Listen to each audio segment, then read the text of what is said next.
Good Morning Business, French Tech.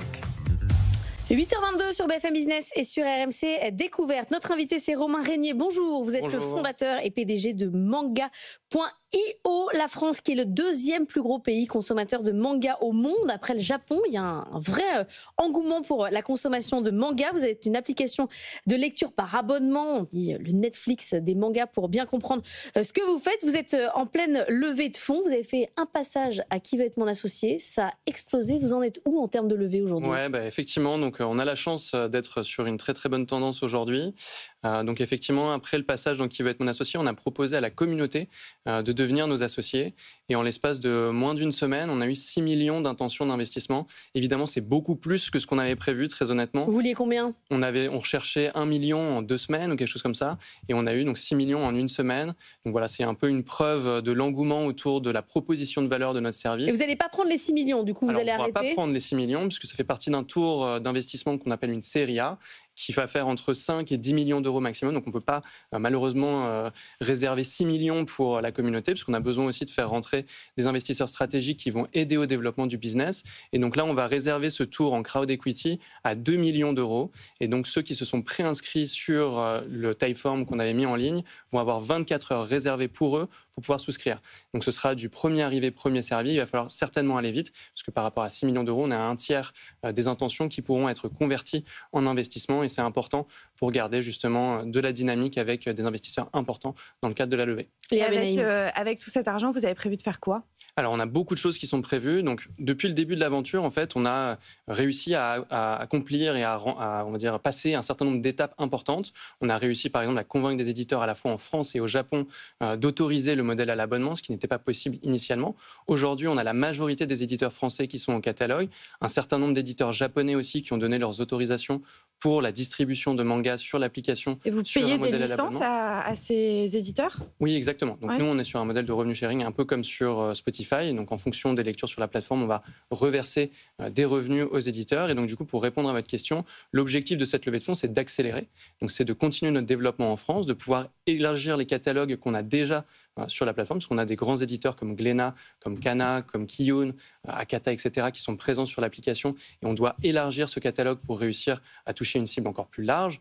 On va investir également en marketing pour justement réussir à toucher une audience également plus large et faire venir plus d'utilisateurs sur la plateforme. On a des développements technologiques aussi qui sont prévus pour pouvoir scaler, ça m'intéresse. Donc scaler en France, mais aussi scaler à l'international. Et du coup, le dernier point, c'est qu'on a une application qui plaît beaucoup en France, et on a aussi des éditeurs européens qui nous ont contactés pour savoir si on pouvait se lancer dans leur pays. Donc, dans le cadre de cette levée de fonds, évidemment, l'ambition, c'est aussi de montrer qu'on est capable d'aller à l'étranger, dans des pays européens. Minute papillon sur la tech.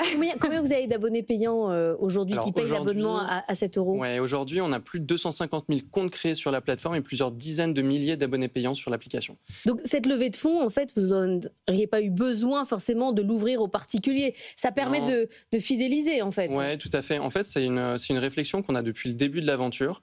On s'est dit, c'est un projet qui est communautaire. Le manga, c'est quelque chose qui plaît à une communauté de fans. Nous, on est fans avant tout. Et on s'est dit, on est des fans et on le fait pour les fans. Alors pourquoi pas permettre aux fans de devenir actionnaires de Manga.io, et comme si vous aviez pu investir dans Netflix ou dans Spotify au tout début. Voilà, c'est ce qu'on s'est dit, et c'est pour ça qu'on s'est dit qu'on allait ouvrir le capital à la communauté et qu'on l'a fait là suite à l'émission. Alors allez-y Léa. Vous avez éveillé ma curiosité. En développement technologique, c'est quoi ?